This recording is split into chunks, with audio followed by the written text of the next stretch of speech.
let's assess this garden problem. First thing I want to do is think through what we know. We know that this section is a quarter of a circle. So that means this arc is 90 degrees. I also know that each section of this arc, Alan wants to be congruent to each other.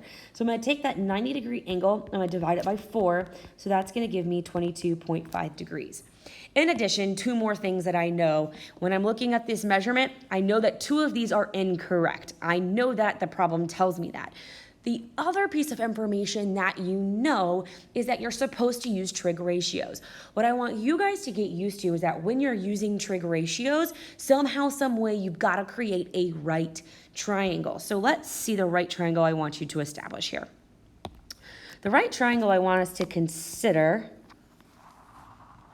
is this that I've just drawn in. So I've created a right triangle. Now, this blue line is also special. It is considered a radius of this circle, and all radii are the same. So I know that this radius is 10 feet. Okay, all of the radius are the same no matter where the radius goes, so that's gonna help me. So now let's think through this 22.5.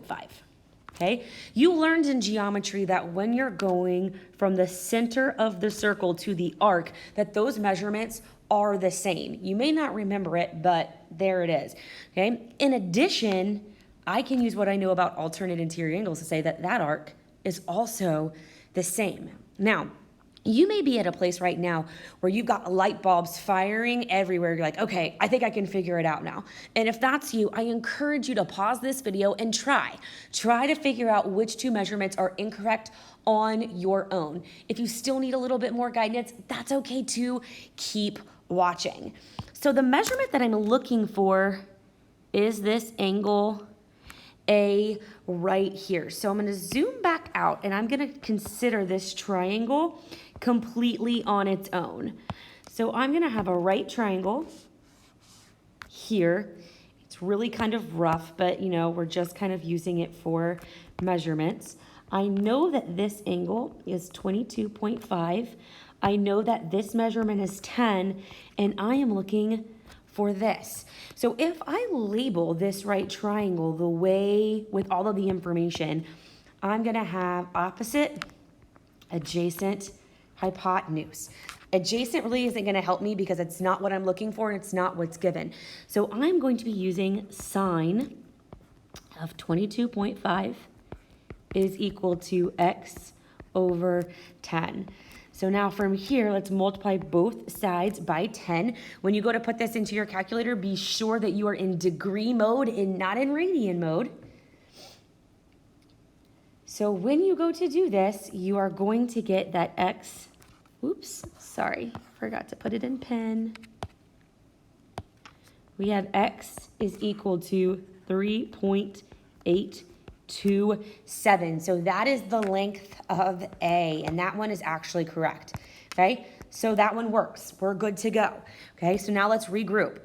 Go back to B, okay?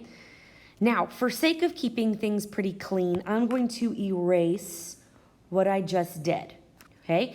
So I need a new right triangle. So this time the right triangle I want to consider is here. So here's my right triangle. So I'm gonna have to take 2 22.5s, which is going to give me 45. So I know that this angle is 45. So that means also is 45. Don't forget that this blue line is still a radius, so it is still 10 feet. So now I'm going to recreate this triangle down below.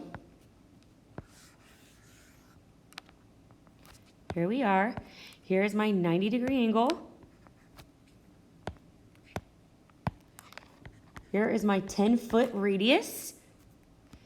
This time I have my angle is 45. So when I go to label, this is the side that I'm looking for. So that's going to be my x, which is my opposite. I have a hypotenuse. This would be my adjacent, but I don't need it. So I am going to be considering sine 45 this time, x over 10. So I'm going to multiply both sides by 10, and I'm going to get 7.8 7.071. Now here's where you have to be careful, is that 7.071 is this entire length, not just B. So I have to take what I know about A and subtract it. So I'm gonna subtract that 3.821 from the measurement that I just found to get 3.25. That is one of the incorrect measurements. So B is incorrect, okay?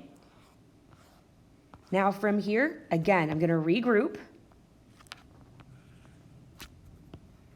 And I'm going to create a new right triangle. This time my right triangle is here. I've created yet another radius, so this is still 10 feet. There's my right triangle, but I do need to add on another 22.5 from the 45-degree angle that we just found.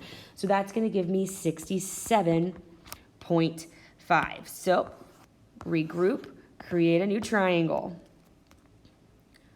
Lots of triangles, okay? Notice that I'm not really making sure that my triangles are exact. It's really just a reference to guide me as I create all of these trig ratios.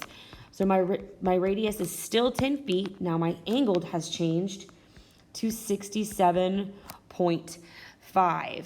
This is the measurement I'm looking for. That's my opposite, hypotenuse, adjacent, just so I'm in the habit of practicing. So I have sine of 67.5 is equal to x over 10. When I multiply both sides by 10, I get 9.239. Similar to how we just did, how we found segment B. To find segment C, we've got to subtract A and B. So I am going to subtract that 7.071, which is 2.168. There's another error. So C was my second error. So if you really wanted to, you could stop. However, for sake of just completing the problem, I know that the entire radius would need to be 10. So to find section D, I could subtract that 9.239, which would give me 0.761, which is section D. That one is correct, just to round out the entire problem. So see where you went right, see where you went wrong. Also, see if you did it in a different way. You may have done it differently than me, and that's okay. If you're worried that it's not correct or you just got lucky, ask. Okay? There's multiple ways to solve these problems. Different isn't necessarily bad, it's just different.